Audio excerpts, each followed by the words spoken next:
Sorry, all good. We have our next speaker is Ilan Pappe.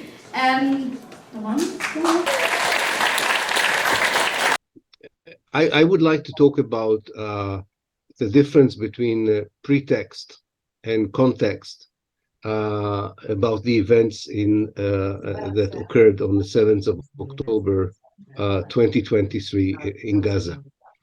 I think that what we are trying to do as activists from the first moment that Israel retaliated through genocidal policies is to contextualize what happened in the morning of the 7th of October in a wider historical context, also in a wider moral context, and not allow those who use what happened there as a pretext, as they still do use as a pretext, for obtaining objectives, oppressive objectives that have nothing to do with what occurred.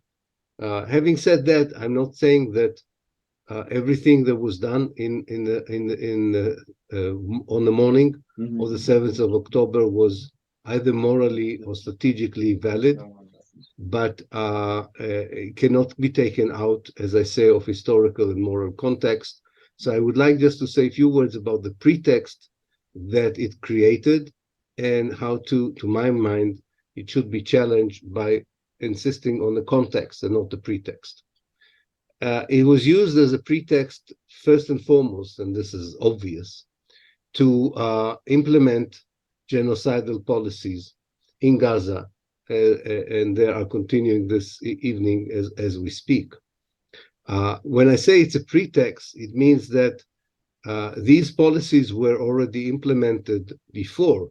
What such an event does, it seems to send a message to those perpetrators of genocidal policies or ethnic cleansing policy that they have now even a more substantial license to increase the genocidal policies, to inflict even more inhuman bombs and crimes against the people of Gaza.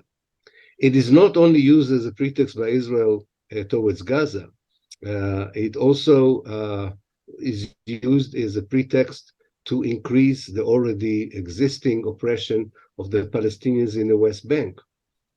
Since the beginning of the 7th of October, Israel killed more Palestinians in the West Bank, many of them young people, in 20 days than it did in the whole year. It also is used as a pretext to oppress the Palestinian citizens of Israel. Many of them lost their jobs. Many of them are afraid to go to their businesses or schools or hospitals. There seems to be an atmosphere of license to harass and to discriminate even more than usually against the Palestinian citizens of Israel. It's also a pretext for American imperialism to reassert its dominance in the area. In the pretext of sending American fleet to defend Israel, it's only the pretext. The main objective is to reassert American military presence in different parts of the Arab world. It's also used as a pretext in Britain and in the United States to suppress freedom of speech, freedom of academic research on Palestine. Again, this had already existed before, but such an event gives you a pretext to do it even in a harsher way, and violate even more brutally our rights to express ourselves, to research, and so on. It's also used as a pretext in Israel to claim that all the problems that Israel suffered from, the internal division that nearly led to the implosion of the society from within, it's all over now because of that attack. And finally, and this is just a short list, I have a much longer list of all the pretexts, but no less important, it is used as a pretext to say that the world, that is the so-called civilized world, has sent in Israel a message that absolves it from all its crimes in the past and from its criminal policies in the present.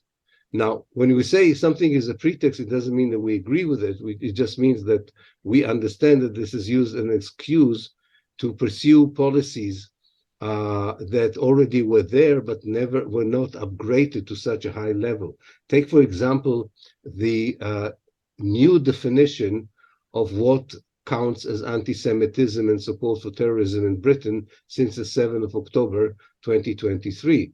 It is now, if you call Zionism colonialism, if you call you chant free Palestine from the river to the sea, and if you claim that the Hamas is a liberation, is part of the Palestinian liberation movement, you are now accused not just of anti-Semitism, but of supporting a terrorist organization, which is a serious accusation that can lead to imprisonment and should not be taken lightly. We should not take it lightly. It is bullying, it is scare politics, but nonetheless, especially if you're in a vulnerable position, it can really affect you. And one should never face this by yourself. You should be part of an organization, part of a larger group, if you are willing to challenge these scare politics or these bullying, because they will continue. Because one thing we do understand, the Israeli operations on the ground are long terms. This is not going to end in a week or two. This is going to take months. Israel is going to incrementally, slice by slice, get into Gaza, and the same difficulties we are facing as a solidarity movement, we will be facing them for a very long time, and we should be prepared for that and understand that. I'm not talking about the obvious things that you as activists even know better than I do. There is an hourly presence on the streets, on the website, in front of politicians and so on, demanding an immediate stop for the killing. That's obvious. I'm not talking about that. There's something, because it's a long thing, and because it's actually, it won't, even however it's going to change, it's not going to change fundamentally the realities on the ground. Israel would still be a settler colonial state, an apartheid state. The Palestinians would still be a colonized people. The liberation movement would still be questioned by the West, and Israel would still continue to get immunity for its policies. This is not going to change, however horrific the situation will be on the ground, and however it ends, because we don't know exactly how it will end. And because of that, our strategy, I think, should be also taking into account that we have here a structure of Israeli violence and not just an off event that is particularly unique or exceptional from everything that was done before. And the best way of tackling pretext is insisting on a context. And the context here is in several dimensions. First of all, the historical context. And one of the problems is that if you want to provide a context, you cannot do it in a soundbite.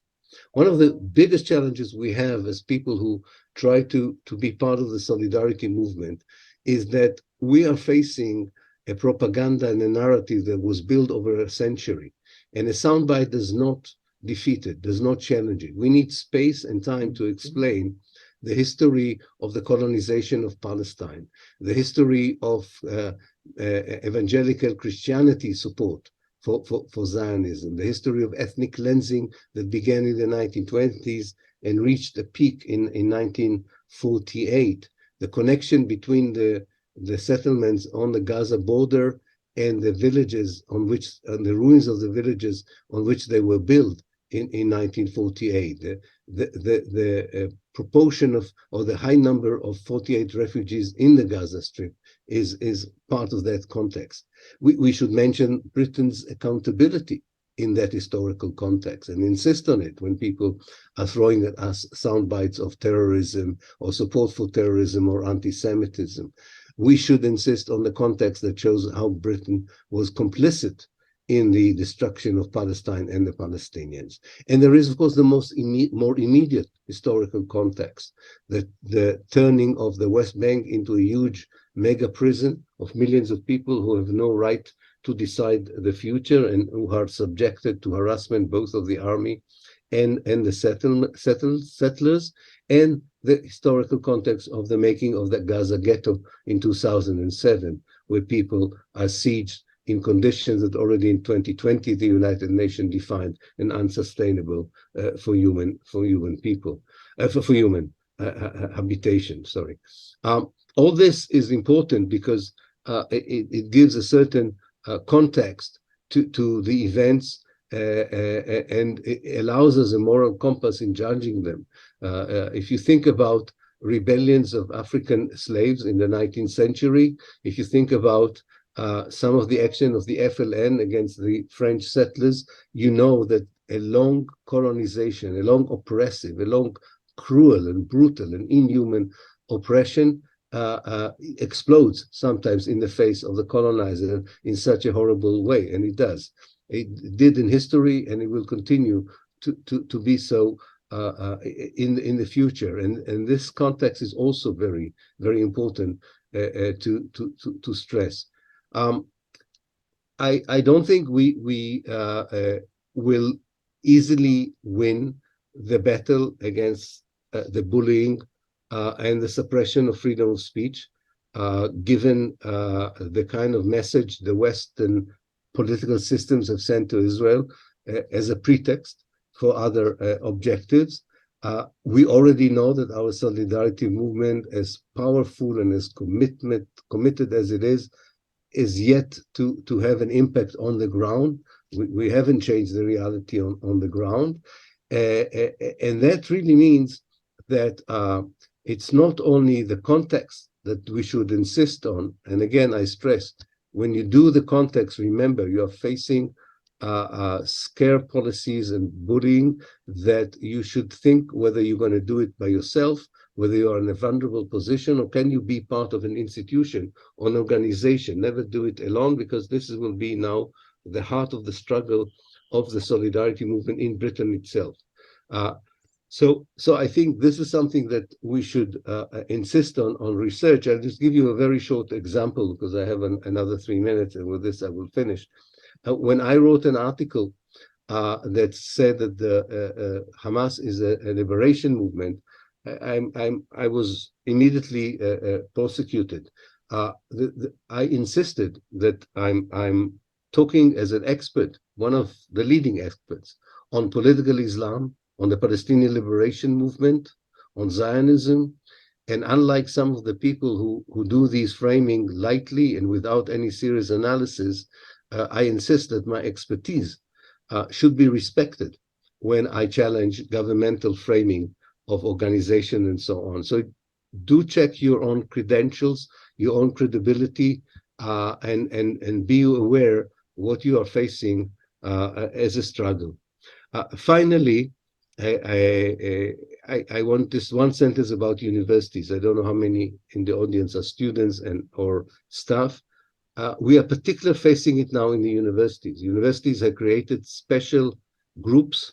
In each university, there's now a team that examines action for Palestine in particular, under prevent and under anti-terrorist laws.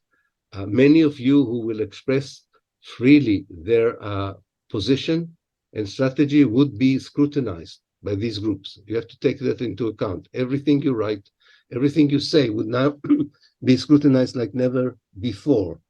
Have legal advice, be part of an institution, and try, if you are part of the academia, do what we are trying to do in Exeter. Unpack these accusations and say we're going to look into them professionally in order to show that most of them are resting on very shallow and reductionist analysis that has nothing to do with the real issues, but rather is either subjecting or surrendering to Israeli pressure or a pro-Israeli lobby, or serves other ulterior motives, such as using, as always been done in Britain, the so-called war on terror to limit our freedoms as citizens in this country. So thank you very much for listening. Obviously, this meeting has been hosted by the Socialist Workers' Party. I am proud to be in an organisation that has always stood with the Palestinian people.